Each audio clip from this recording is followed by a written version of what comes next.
I've seen videos from a lot of stay-at-home moms who are kind of offended by the discussion that a lot of us are having about trad wives, and I just want to say something about it. As someone who, if I were to have another child, I would definitely stay at home with that child until they were at least verbal or in school. However, I do have multiple streams of income and money saved and a network of people that I know to where I could get a job at any time, and a well-paying job at that. With that being said, I think I think it's a really sensitive topic.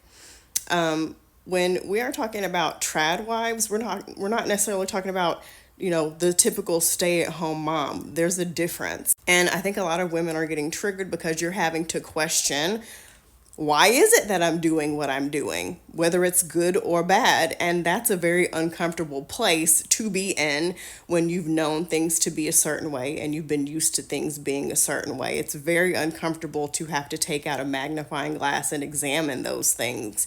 Whether or not you decide to change things, you might say, oh, it works for me and I like it this way, and keep going. It's still uncomfortable to question things that you have always done. So I'll start there. The second thing is, it's not that we're questioning stay-at-home moms necessarily. We are discussing and I tagged a video below of a woman who is a stay-at-home mom who perfectly put into words the fact that a big part of the discussion is the putting forth this idea that being a stay-at-home mom is perfect.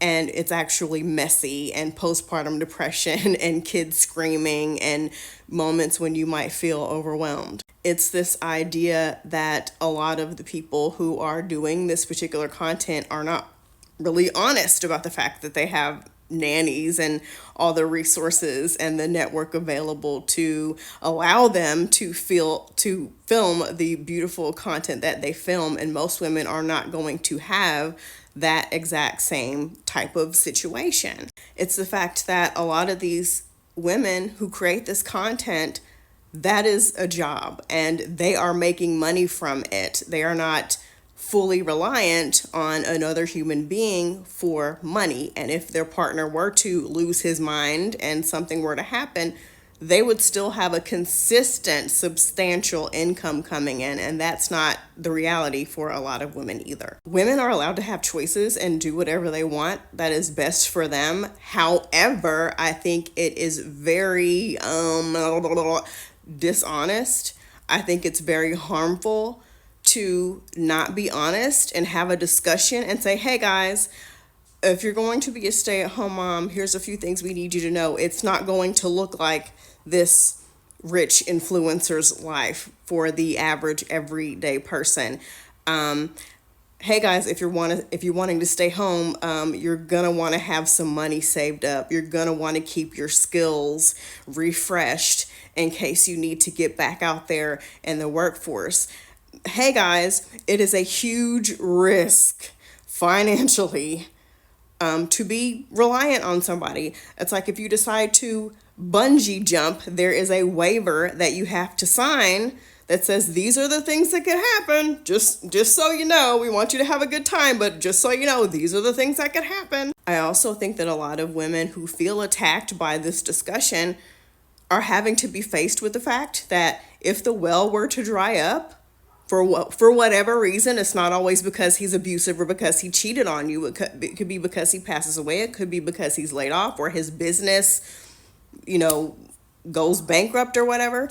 A lot of women are being forced to face a reality that they have no clue what they would do, and they don't have a safety net that they've built for themselves and for their children. And that's fucking scary. For a lot of women, this has to work. This life that they are living now has to work because that's all that they have.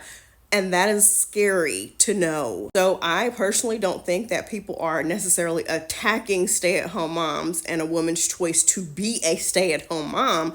People are just being honest about the reality of what being a stay-at-home mom looks like and building a safety net for yourself and for your children so that if something does happen, you guys will be okay.